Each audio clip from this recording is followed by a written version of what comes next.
অনেক তিয়াসে করেছি ভ্রমণ, জীবন কেবলই খোঁজা, অনেক বচন করেছি রচন, জমেছে অনেক বোঝা। যা পাইনি তারই লইয়া সাধনা, যাব কি সাগর পার, যা গায়নি তারই বহিয়া বেদনা, ছিঁড়িবে বিনার তার। রবীন্দ্রনাথ ঠাকুর রচিত অনেক তিয়াসে করেছি ভ্রমণ কবিতায় কবি এভাবেই বলছিলেন। সুপ্রিয় সুধী, আমন্ত্রণ জানাচ্ছি এনটিভির নিয়মিত আয়োজন সংলাপ প্রতিদিন আমাদের সাংস্কৃতিক সংগ্রাম অনুষ্ঠানে। আজ আমাদের সাথে উপস্থিত আছেন এমন একজন মানুষ যিনি একাধারে একজন পরিব্রাজক, গবেষক এবং দেশপ্রেমিক। তিনি নাজমুন নাহার, যার ডাকনাম সোহাগী। নাজমুন নাহার বাংলাদেশের পতাকাবাহী প্রথম মুসলিম নারী হিসেবে যিনি বিশ্বের 178টি দেশ ভ্রমণ করে এক অনন্য নজির স্থাপন করেছেন। বিগত 25 বছর ধরে তিনি একাকী বিশ্ব ভ্রমণের মাধ্যমে বিশ্বের মানচিত্রে বাংলাদেশের নাম গৌরবের সাথে তুলে ধরেছেন। চলুন কথা বলি আমরা তার সাথে। কেমন আছেন আপনি? ভালো আছি। আপনাকে এনটিভির স্টুডিওতে স্বাগত জানাচ্ছি। আপনাকে ধন্যবাদ। জি। পৃথিবীতে এত কাজ থাকতে আপনি বিশ্ব ভ্রমণের মতো একটি চ্যালেঞ্জিং কাজকে কেন বেছে নিলেন? এবং আমি যতদূর জানি যে আপনার দাদা আহমদ উল্লাহ সম্ভবত 1926 সালে প্রথম হেঁটে হজে গিয়েছিলেন এবং উনিও খুব ঘুরতে পছন্দ করতেন। এই ব্যাপারটা কি জেনেটিক? এটা হয়তো জেনেটিক, হয়তো বিধাতা আমাকে পাঠিয়েছে যে পৃথিবী ভ্রমণ করার জন্য। এটা আমার ভেতরে এক ধরনের ভালো লাগা ছোটোবেলা থেকেই আমার সৃষ্টি হয়েছে। আমার বাবার মুখে আমি ভ্রমণের অনেক গল্প শুনতাম আমার দাদার। পায়ে হেঁটে ঘোড়ায় চড়ে জাহাজে করে উনি ট্রাভেল করতেন, সেটা আমাকে খুবই ইন্সপায়ার করতো এবং আমি বই পড়তাম, বইয়ের মধ্যে আমি নিজেকে খুঁজে পেতাম। ভ্রমণ বিষয়ক যে কোনো লেখা আমাকে খুব টানতো এবং ভ্রমণ বিষয়ক যে কোনো কিছু আমার কাছে ভালো লাগতো এবং সেটা আমার ভেতরে ধারণ করেছি এবং আমি ফিল করতাম যে এই যে আমাদের যে ভূখণ্ড, নির্দিষ্ট ভূখণ্ড, এই ভূখণ্ডের বাইরের যে দেশগুলা বা বাইরের যে জীবন বৈচিত্র্য প্রকৃতি সেটা কেমন, সেটা দেখার একটা প্রেরণা তাড়া আমার ভেতরে কাজ করতো। সেটা ছোটবেলায় আমি কাউকে বলতাম না, কিন্তু আস্তে আস্তে যখন আমি বড় হতে থাকি তখন আমি আরও অনেক প্রচুর বই পড়ি। আমার বাবার কাছ থেকে আমি অনেক কিছু জানতে পেরেছি, কারণ আমার বাবা অনেক গল্প করতেন পৃথিবী সম্পর্কে, নীল নদের কথা, মিশরের যে নীল নদ, ফেরাউন, তারপর স্পেনীয় সভ্যতা, এই যে পুরো পৃথিবীর যে একটা ধারণা, এটা কিছু কিছু আমাকে সে ছোটবেলায় আমাকে দিয়েছে এবং সেটা আমার ভিতরে খুব অনুপ্রেরণা আমাকে জোগাতো। আর এই যে বিষয়টা, এই বিষয়টা কিন্তু এত একদিনে হয়নি এবং এটার পিছনে অনেক পরিশ্রম, কষ্ট, অনেক সাধনার আমার ছিল। আর আমার সোল কানেক্টেড হয়ে গেছে একদম, যে আমি এই কাজটা করব, আমি পৃথিবী ভ্রমণ করব, এটার সাথে আমার একটা মহাপ্রেম জড়িয়ে গেছে এবং ছোটবেলা থেকে, এবং আজও আমি এই মহাপ্রেম পৃথিবীর সাথে যেটা আমার কানেক্টেড সেটা আমার চলছে এখনো। মানে আপনার বাবা কি করেন বা আপনারা ক ভাই বোন পরিবারে? আমার আব্বা উনি ব্যবসায়ী ছিলেন, তো উনি 2010 সালে চলে গেছেন পৃথিবী ছেড়ে।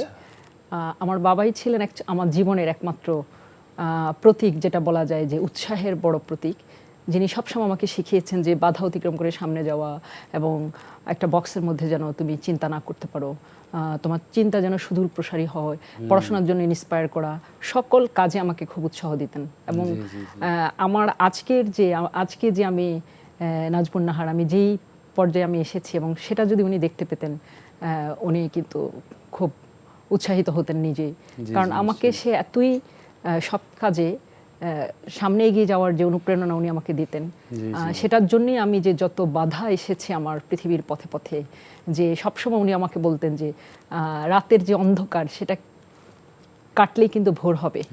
তো সেই জিনিসগুলো আমাকে খুব আমার ভেতরে একটা শক্তি যোগাতো। সত্যিই তাই, যে আমাদের দেশে এই যে বাবা মারা হচ্ছে আলোকবর্তিকার মতো, সন্তানদের তারা তো আসলে পথ দেখান, আলোটা দেখান, এবং আপনি সেই আলোটা ধারণ করেছেন এবং সামনে গিয়ে চলেছেন।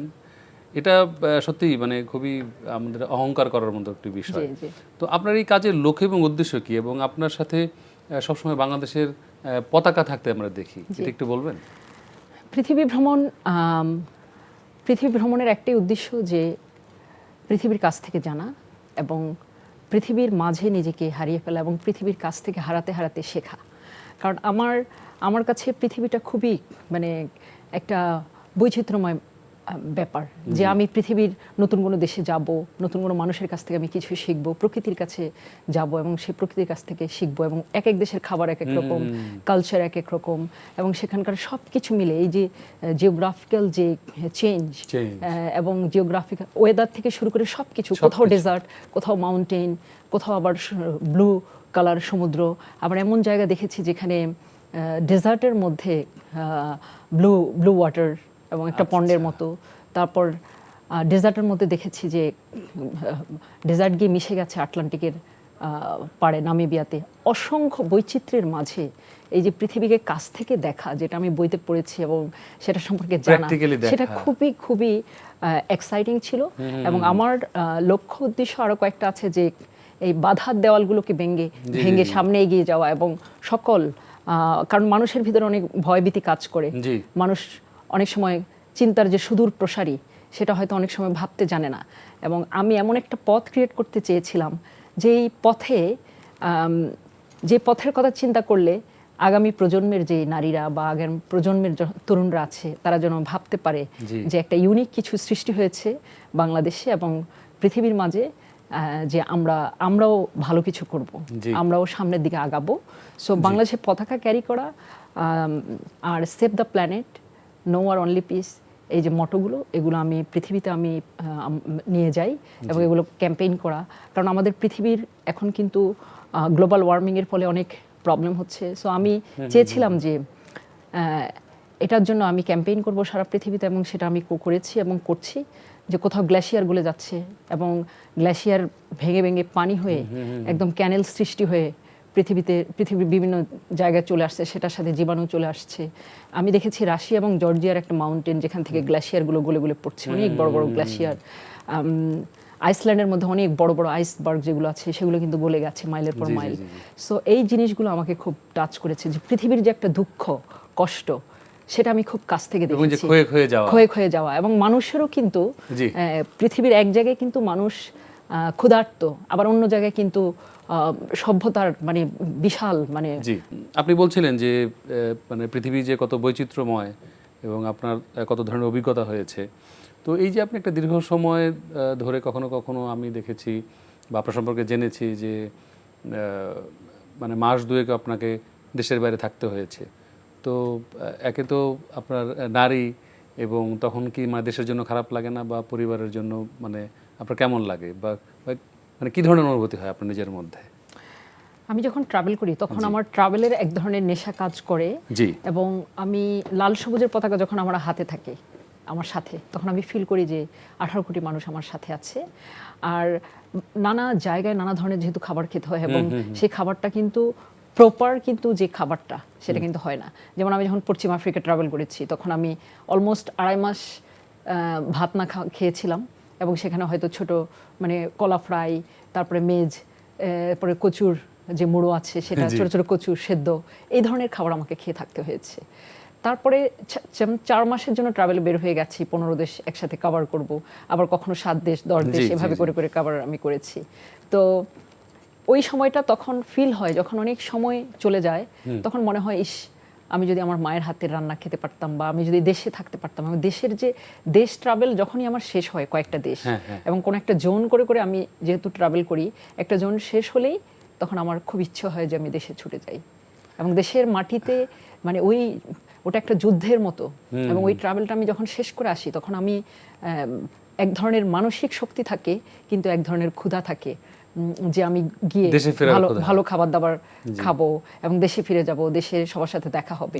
ওই জিনিসটা সবসময় ভিতরে কাজ করে। জি, আপনি এক জায়গায় বলছিলেন যে আপনি এই যে পতাকা বহন করেন বাংলাদেশের, এবং সেটা মুক্তিযুদ্ধের গল্প আপনাকে মানে প্রচণ্ডভাবে ইন্সপায়ার করে। মানে সেটা কার মুখ থেকে শোনা, মানে আপনার মানে বাবার কাছ থেকে শোনা মুক্তিযুদ্ধের গল্প? মুক্তিযুদ্ধের সময় আমার বাবা মা দুজনেই অ্যাকচুয়ালি ওনারা যেই স্ট্রাগলগুলো ফেস করেছেন সেগুলো আমি শুনেছি। যেমন আমার মা 14টা দেশে ভ্রমণ করেছেন, এবং আমার সাথে আমার মাকে আমি নিয়ে গেছি, যে আমি পৃথিবীর এত দেশ আমি ভ্রমণ যখন আমি করছি তখন আমি ফিল করেছি আমার মাকেও আমি নিয়ে যাব। তো আমার মা যখন আমার সাথে সুইস আলপসে যাচ্ছে ট্রেনে করে ট্রাভেল করতে করতে, তখন উনি আমাকে যুদ্ধের অনেক গল্প উনি করেছেন, বাবার মুখে শুনেছি যুদ্ধের গল্প, এবং আমার মা একজন মুক্তিযোদ্ধা আচ্ছা। ছিলেন এবং উনি মুক্তিযোদ্ধাদেরকে রান্না করে করে খাওয়াতেন, এবং যখন গুলি এসে আমাদের বাসার সামনে এসে পড়তো এবং কিভাবে পালাতেন, গর্ত ছিল, গর্তের মধ্যে সবাই দৌড়ে গিয়ে পালাতেন, তারপর লুকিয়ে থাকতেন, মুক্তিযোদ্ধাদের মুখোমুখি হয়েছিলেন একবার, তখন সে কিভাবে বেঁচেছিলেন, কিভাবে ফেস করেছেন সবকিছু, সেই সময়টুকু যখন সেই গল্পগুলো আমাকে বলতেন, এবং যেদিন দেশ স্বাধীন হয়েছে সেই সময় তারা কিভাবে দৌড়ে রাস্তায় গিয়েছেন মিছিলের মধ্যে, যে তাদের ভিতরে যে একটা স্পন্দন ছিল, সেই জিনিসগুলো আমাকে খুব উৎসাহিত করতো। আর আমি প্রচুর বই পড়েছি ভাষা আন্দোলন, মুক্তিযুদ্ধের উপরে, সেগুলো আমাকে টানতো। তখন আমি ফিল করতাম যে আমি যখনই ট্রাভেল করব, যখনই কোনো কাজ করব, ওই সময়টা আমি লাল সবুজের পতাকা, আমি এই ব্যাপারটা খুব ইউনিক, এবং এটাই তো আপনাকে নিয়ে যাব, এটা যে আমার দেশকে আমি যেখানে যাব সৌন্দর্য কোনো একটা স্থানে, সেখানে লাল সবুজের পতাকা উঁচু করে ধরবো, অর্থাৎ ওই দেশের একটা সুন্দর জায়গা এবং বাংলাদেশের পতাকা, দুইটাই হচ্ছে একটা ব্রিজ ক্রিয়েট করা, যে এক দেশের সাথে আরেক দেশের একটা শান্তি প্রদর্শন, এটা আমি বিলিভ করি যে, এবং সেই দেশের কোনো পত্রপত্রিকা যখন লাল সবুজের পতাকা খচিত কোনো ছবি আসে, ওখানে স্টোরি আসে, এবং সেটাও আমাকে এক ধরনের ভালো লাগা দিত, এবং আমার কাছে মনে হয়েছে যে আমি দেশকে রিপ্রেজেন্ট করতে পেরেছি আমার ট্রাভেলের মাধ্যমে, এটা আমার কাছে সবচেয়ে বড় পাওয়া। জি জি, নিশ্চয়ই। তো এই যে বিশ্ব ভ্রমণ করতে যে আপনি কি কি ধরনের বাধার বা মানে বিপদের সম্মুখীন হয়েছেন? আপনি বলছিলেন যে অনেক ধরনের বড় বড় বিপদ আপনার জীবনে এসেছে, এবং আপনি মানে মৃত্যুর মুখেও পড়েছিলেন। জি জি, একটু যদি ছোট্ট করে বলেন আমাদের। অসংখ্যবার মৃত্যুমুখে আমাকে পড়তে হয়েছে। আমি কিরগিজস্তানের আলারচা মাউন্টেনে আমি যখন উঠেছি, সেই সময়টা ওখানে খুবই স্ট্রিপি মাউন্টেন ছিল। সেই মাউন্টেনটা সামিট করে ফেরার পথে হঠাৎ করে পাটা পিছলে, একটা স্ট্রিপি মাউন্টেন ছিল, আমি পিছলে পড়ে যাই এক সাইডে। পড়ে যাওয়ার পর ওই পুরো অংশটাই একদম নিচে একদম ফাঁকা ছিল, ওখানে ছোট্ট একটা বনো গাছ ছিল, সেটা আমি কোনোভাবে ধরে আমি ঝুলেছিলাম, এবং সাথে একটা পাথর ছিল, পাথরটাকে এক হাত দিয়ে আঁকড়ে ধরেছিলাম, আর এক হাত দিয়ে আমি গাছটা ধরেছিলাম, এবং আমি সাউন্ড করছিলাম জোরে, এবং আমার হাত পা এক সাইডে একদম খুবই রক্তাক্ত হয়ে গেছে। আপনি একাই ছিলেন? আমি ওই মুহূর্তে একা ছিলাম, কারণ আমরা দলবদ্ধ ছিলাম, কিন্তু এক একজন আগে পরে পড়ে গেছে, কিছু মানুষ আগে চলে গেছে, কিছু সামনে পিছনে পড়ে গেছে সামিটের সময়।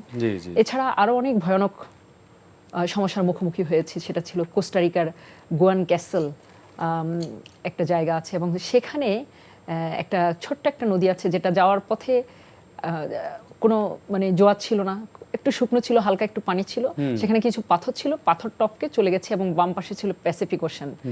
যখন আমি সামনে চলে গেছি, এবং সেখানে আমরা 3 জন ট্রাভেলার মিলে একসাথে, খুবই অপূর্ব সুন্দর একটা সৈকত আছে, এবং সেখানে কিছু হাতে যে আংটি আছে, আংটির যে পাথরটা, এরকম পাথর পানির সমুদ্রের ঢেউয়ের সাথে ওখানে চলে আসে, এবং পিছনে পুরোই ম্যানগ্রোভ জঙ্গল, এবং সেখানে কঞ্চাল সমুদ্র সৈকত, এবং সেখানে খুবই উত্তাল ঢেউ, রিমোট এরিয়া, খুবই জঙ্গলের মধ্যে, এবং সেখানে হেঁটে হেঁটে যখন গিয়েছি, সেখানে আবার অনেক দূর হাঁটলে, 20 মিনিট হাঁটলে সেখানে ক্রোকোডাইল দেখা যায়।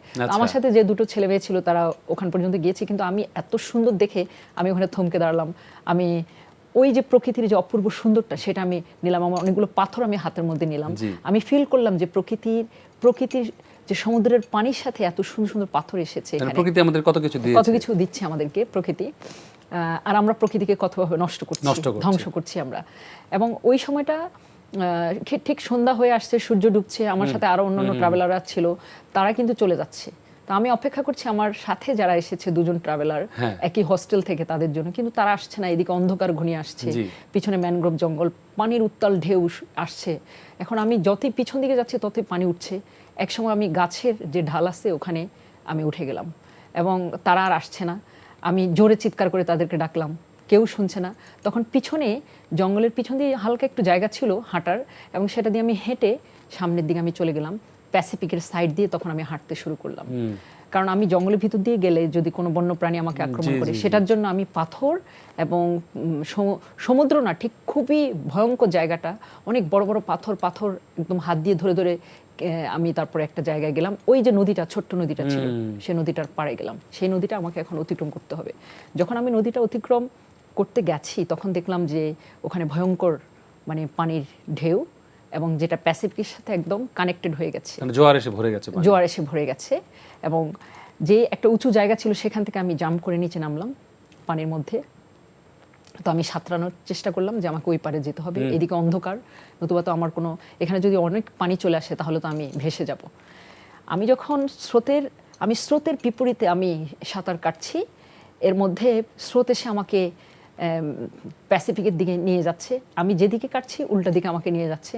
আমি অনেক জোরে আমি ট্রাই করছি, কিন্তু আমি দেখলাম যে নিচে একটা কারেন্ট আছে, যে কারেন্টটা আমাকে টেনে, আমি ফিল করছি যে পানির যে স্রোতটা, মানে পাক একটা পানির, পাথরের সাথে পানির একটা পাক হচ্ছে, ওখানে কয়েকটা পাথর ছিল এবং আমি সেটা টের পেলাম। আমি পাথর হাত দিয়ে ধরার চেষ্টা করছি কিন্তু আমি পারছি না।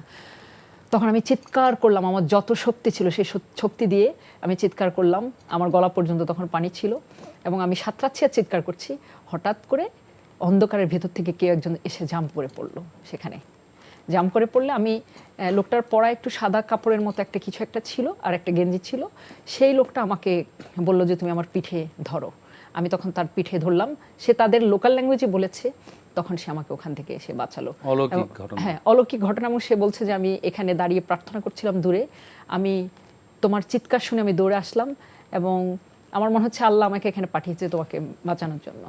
এবং আবার সে অন্ধকারের মধ্যে সে চলে গেল এবং আমি টের পেলাম না আসলে লোকটা কোথা থেকে আসলো, কিভাবে আসলো। এবং সে আমাকে শুধু বললো যে আমি প্রার্থনা করছিলাম সমুদ্রের পাশে দাঁড়িয়ে অনেক দূরে, এবং সে দৌড়ে আসলো আমাকে বাঁচানোর জন্য। এই ধরনের অসংখ্য ঘটনা। আমি কাঠের মধ্যে আমি ঘুমিয়েছি। আমি মালির যে বর্ডার আছে, মালির বর্ডারের কাছাকাছি যে গিনি কোনাক্রি আছে, সেখানে জঙ্গলে আমি মধ্যরাতে 3টার সময় আমার আটকা পড়েছি। 3.5 ঘন্টা আমি পায়ে হেঁটেছি, কারণ ওখানকার আফ্রিকার যে ছোট ছোট যে কারগুলো আছে সেগুলো 70 সালের গাড়ি এবং সেগুলো খোলার জন্য স্ক্রুড্রাইভার দিয়ে খুলতে হয়, এভাবে আবার বন্ধ করার জন্য স্ক্রুড্রাইভার দিয়ে বন্ধ করতে হয়। আমরা 5 জন প্যাসেঞ্জার ছিলাম এবং সেখানে সবাই লোকাল ছিল, আমি ছিলাম একমাত্র ফরেনার। তো আমাকে ড্রাইভার বলছে যে রাত্রে 3টার সময় এখন গাড়ি স্টপ হয়ে গেছে মধ্যরাতে, তুমি দেখতে একটু ফ্রেঞ্চ লুক বা তুমি ফরেনার ভেবে তোমাকে কিডন্যাপ করতে পারে, এটা কিডন্যাপিং জোন, তুমি জঙ্গলের ভেতর দিয়ে হাঁটবা, রাস্তা দিয়ে হাঁটবা না যে রাস্তা দিয়ে আমরা এসেছি, কারণ সে রাস্তা দিয়ে কেউ আসা যাওয়া করে জঙ্গলের ভেতর থেকে তোমাকে আক্রমণ করতে পারে। এভাবে হেঁটে হেঁটে আমি জঙ্গলের ভেতর দিয়ে আমি 3.5 ঘন্টা আমি হাঁটলাম এবং আমার হাতে শুধু একটা লাঠি নিয়ে জঙ্গল থেকে, আমার পিছনে ব্যাকপ্যাক, তারপরে আমি পথ দেখতে দেখতে হাঁটলাম, আকাশে তারা এবং তারার আলো আমি দেখে দেখে তারপর আমি পথে হাঁটছি। স্বাভাবিক, বিশ্বের 178টা দেশে নিশ্চয়ই 178 রকম অভিজ্ঞতা বা তার চেয়ে অনেক বেশি অভিজ্ঞতা আপনার আছে। তো আমি এটাই বলতে যাচ্ছিলাম যে একজন নারী হিসেবে এই যে সাহস, প্রতিবন্ধকতা বা আমাদের যে সামাজিক কুসংস্কার বা ট্যাবু, এটাকে কিভাবে অতিক্রম করেছেন, বা আপনার আমাদের অন্য নারীদের ক্ষেত্রে বা আমাদের দেশের নারীদের ক্ষেত্রে আপনি কি বলবেন? আসলে আমি পিছে ফিরে কখনো তাকাইনি। আমার বাবা আমাকে শিখিয়েছে যে সামনে এগিয়ে চলবে, যে তোমার পথে ঢিল মারলেও তুমি কিন্তু সামনে এগোবে। কারণ হচ্ছে যে পৃথিবী ভ্রমণ, এই যে বিশাল পৃথিবী, এটা কিন্তু বিশাল বড় একটা চ্যালেঞ্জ। সেই চ্যালেঞ্জের কাছে আসলে এই ধরনের ট্যাবুগুলো আমাকে স্পর্শ করেনি, কারণ হাজার মানুষ হাজার কথা বলবে, নানা ধরনের বাধা দেওয়ার চেষ্টা করবে, কটু কথা বলবে, কিন্তু সেই সমস্ত কথার কাছে এই যে বিশাল বড় পৃথিবীতে মৃত্যুর মুখোমুখি হওয়া, 178 ধরনের খাবার, তাপমাত্রা, রিচুয়াল, হ্যাঁ, প্রকৃতির মুখোমুখি হওয়া, মানুষের মুখোমুখি হওয়া, সেগুলো কিন্তু অনেক বড় চ্যালেঞ্জ ছিল। সো যে কোনো ট্যাবু বা যে কোনো কিছুকে কিন্তু অতিক্রম করা যায়।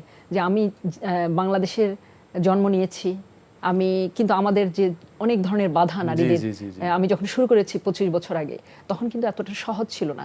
এবং সেই সময়টা, সেই সামাজিক প্রতিবন্ধকতা অতিক্রম করে এই স্বপ্নের লক্ষ্যে এগিয়ে যাওয়া এবং সেটাকে ধরে রাখা এখন পর্যন্ত, সেটা কিন্তু একটা বিগ চ্যালেঞ্জ ছিল। এবং সেই চ্যালেঞ্জকে মোকাবেলা করে আমি এখান পর্যন্ত এসেছি।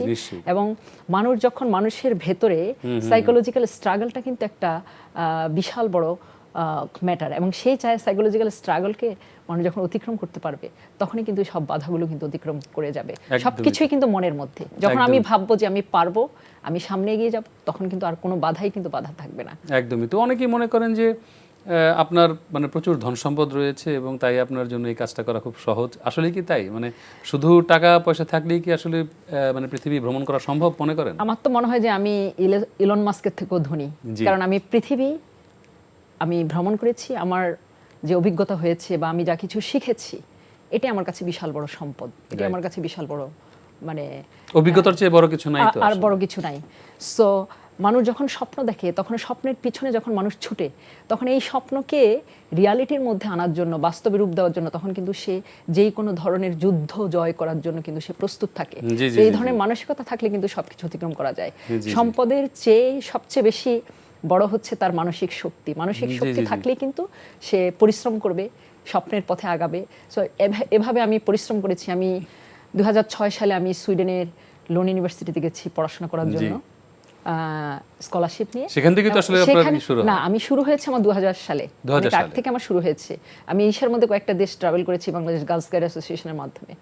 তারপর আমি যখন সুইডেনে আমি গিয়েছি তখন আমি ভেবেছি যে আমি বসে থাকা চলবে না, যে আমাকে পরিশ্রম করতে হবে এই বিশাল পৃথিবীকে দেখার জন্য। মাত্র তো আমার শুরু হয়েছে, পড়াশোনার পাশাপাশি কঠিন পরিশ্রম আমি করেছি। জি। 17-18 ঘন্টা আমাকে কাজ করতে হয়েছে জি, জি, জি, এবং জি। সেই পয়সা জমিয়েছি এবং সেই পয়সা দিয়ে কিভাবে খুব বাজেট ট্রাভেল করা যায় সেটার জন্য আমি আমার একাডেমিক লাইনের পড়াশোনার থেকে আমি পৃথিবী সম্পর্কে বেশি পড়েছি। যে পৃথিবীকে দেখা অন্তর্চক্ষু দিয়ে এবং এটাকে অনুধাবন করা, এটার ম্যাপ সম্পর্কে জানা, জি। এটা একটা সোলের সাথে কানেক্ট করে আমি ফেলেছি। সো এই জন্য আমার জন্য বাজেট ট্রাভেল করাটা খুব ইজি হয়েছে। আমি জি, জি। জোন করে করে ট্রাভেল করেছি, জি, জি, 7টা জি। 10টা 12টা 15টা এইভাবে করে করে। সো একটা দেশে আমি ফ্লাই করে যাই, 7টা দেশ বা 5টা দেশ আমি ট্রাভেল করে পরবর্তী দেশ থেকে ফ্লাই করে আসি। আবার স্থলপথে আফ্রিকা, আপনি? হ্যাঁ, সব আমি সড়ক পথে করেছি। যেখানে সমুদ্র ছিল সেখানে শুধু ফ্লাই করে গিয়েছি। এভাবে আমি আমার বাজেট ট্রাভেল করেছি। আমি জানি আপনি সেগুলো ইয়থ হোস্টেলে হ্যাঁ, মানে খুঁজে খুঁজে বের করেন সেগুলো। $20 $30 মধ্যে ইয়থ হোস্টেলে থেকেছি, কখনো $10 আমি থেকেছি। সো কখনো তাঁবু করে আমি থেকেছি, কখনো জঙ্গলের মধ্যে ঘুমাতে হয়েছে, কখনো রাত্রেবেলা $120 হোটেল। সো আমি দেখা যাচ্ছে যে আমার ভোর রাতে ফ্লাইট, আমি এয়ারপোর্টে চলে এসেছি, এয়ারপোর্টে বেঞ্চের মধ্যে ঘুমিয়েছিলাম, তারপরে স্টেশনে ছিলাম। এই ধরনের নানা ধরনের কোচ সার্ফিংয়ের মাধ্যমে বিভিন্ন ট্রাভেলার যারা আছে, স্বদেশীয় ট্রাভেলার যারা কোন একটা দেশে গেলে সে দেশে ট্রাভেলারদের সাথে কানেক্ট করে জি, জি, তাদের জি। সাথে ওখানে থাকা, তাদের বাসায় কোচ সার্ফিংয়ের মাধ্যমে, সেটা আমি জি। করেই বাজেট ট্রাভেল করেছি। আমি যদি একেবারে মানে এটা বলতেই হয় যে এই ভ্রমণ শুধু দেশ বা মানে বিদেশ দেখা নয়, বরং নারীর ক্ষমতায়ন, স্বাধীনতা ও আত্মবিশ্বাসের গল্প এগুলো মানে নিঃসন্দেহে। তবে আমাদের দেশের যে অনগ্রসর নারীদের উদ্দেশ্যে মানে আপনার অভিজ্ঞতা থেকে ছোট্ট করে যদি জানতে চাই তাহলে কি বলবেন আপনি? আমাদের দেশে নারীরা কিন্তু অনেক স্বপ্ন দেখে, স্বপ্নবাজ। তাদের ভেতরে কিন্তু এক ধরনের তৃষ্ণা, যে স্বপ্নকে বাস্তবে রূপ দেওয়ার, সেটা কিন্তু আছে। কিন্তু নানা ধরনের প্রতিবন্ধকতার কারণে অনেক সময় তাদের হয়ে ওঠে না। যেমন আমাকে কিন্তু প্রতিদিনই কোনো না কোনো মেসেজ আসে ফেসবুকে ইনবক্সে বা জি। সোশ্যাল মিডিয়ার মাধ্যমে আমাকে বলে যে তুমি আমাদের প্রতিচ্ছবি। হ্যাঁ, তো এই কথাটা যখন আমি ফিল করি যে স্বপ্ন নারীরা দেখতে চায়, কিন্তু অনেকে এগিয়েছে, কিন্তু অনেকে আবার এগোতে পারেনি। জি, কিন্তু জি। যারা এগোতে পারেনি তাদের হয়তো কোনো প্রতিবন্ধকতা আছে। জি। তবে আমি মনে করি যে নারীদের সামনে এগিয়ে যাওয়ার সবচেয়ে বড় উপায় হচ্ছে যে স্বনির্ভরতা, জি। সেটা, এবং তাকে আত্মনির্ভরশীল হতে হবে।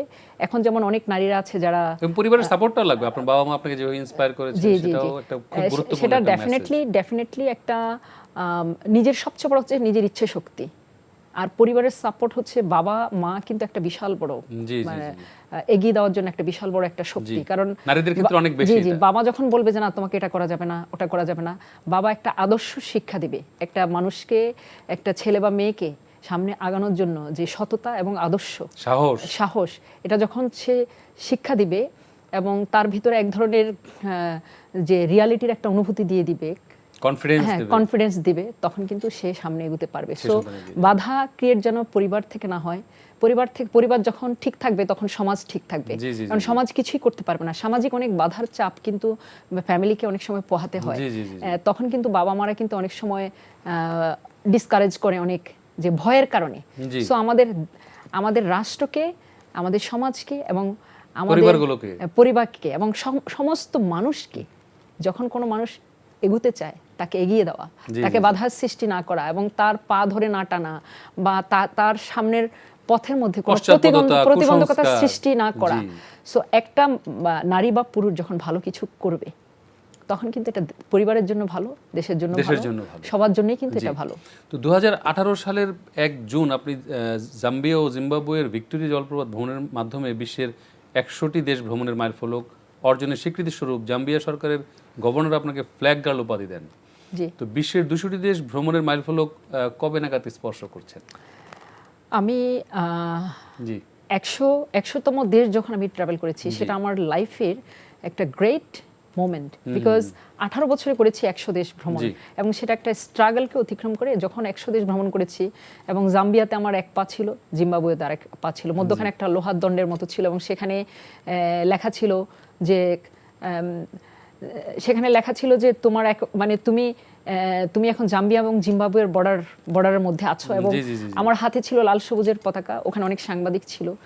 এটা যখন ওদের দেশের মধ্যে যখন প্রচার হয়েছে, বিশাল বড় করে জাম্বিয়া ডেইলি মেলে প্রকাশিত হয়েছে বাংলাদেশের পতাকা সহ, যে তখন জাম্বিয়া সরকারের গভর্নর আমাকে ইনভাইট করেছে, এবং সেখানে ওরা একটা সংবর্ধনার আয়োজন জি করেছে। জি জি উনি বলেছে যে তুমি শুধু বাংলাদেশের নয়, তুমি আমাদের আফ্রিকার, যে তুমি যে 100 দেশের মাইলফলক এখানে করেছো, আমরা নিজেরাও খুব গর্বিত, এবং বাহ, তুমি বাহ। পুরো পৃথিবী। তো তাহলে আপনার মানে 200তম দেশ ভ্রমণ করবেন কবে নাগাদ, বা আমরা কি আশা সেটা করতে আসলে পারি? খুবই দ্রুত আমি করতে চাচ্ছি, এবং খুব দ্রুতই হয়তো আমি আমার জার্নিতে আবার শুরু করব।